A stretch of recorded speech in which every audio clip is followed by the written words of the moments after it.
సినిమాలు పూర్తి చేసినా కూడా అదే ఎనర్జిటీతో, అదే స్టైల్‌తో, అంతే క్రేజ్‌తో ముందుకి దూసుకెళ్ళిపోతున్నారు మన బాలయ్య బాబు.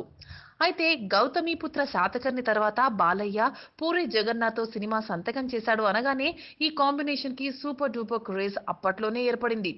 బాలయ్య, పూరీలు పైసా వసూల్‌ని టైటిల్ ఫిక్స్ చేసిన తర్వాత ఇద్దరి మీద హోప్స్ పెట్టుకున్న జనాలు ట్రైలర్ తర్వాత ఇంకా యాక్టివ్ అయ్యారు.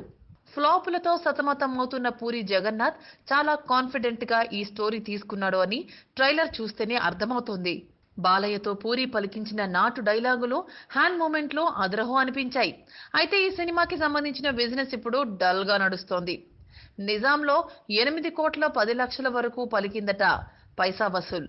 సీరియడ్లో 7.5 కోట్లకి అమ్ముడుపోయిందంటున్నారు. ఇక ఆంధ్ర ప్రాంతంలో ట్యాక్స్ నడుస్తున్నాయి కాబట్టి ఇహనో ఇప్పుడో అప్పుడో ఆ రేటు కూడా ఓకే అవ్వచ్చు. ఓవర్సీస్ లో మాత్రం 2 కోట్ల మేరకు అమ్మేశారు. ఓవర్సీస్ బిజినెస్ తో కూడా కలుపుకొని దాదాపు 30 కోట్ల వరకు బిజినెస్ చేయొచ్చు అంటున్నారు. అయితే పబ్లిసిటీ, మేకోవర్ కాస్ట్లు కలుపుకుంటే బడ్జెట్ అంతా 45 కోట్ల వరకు కనిపిస్తోంది.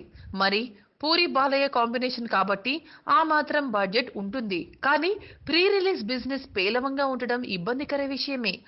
ఆంధ్ర రైట్స్ అమౌంట్ వచ్చిన తర్వాత తేలుతుంది ఏ విషయం ఏంటి అని. Latest news. For more updates on anything happening in Tollywood, please like, share and subscribe to Tollywood Latest.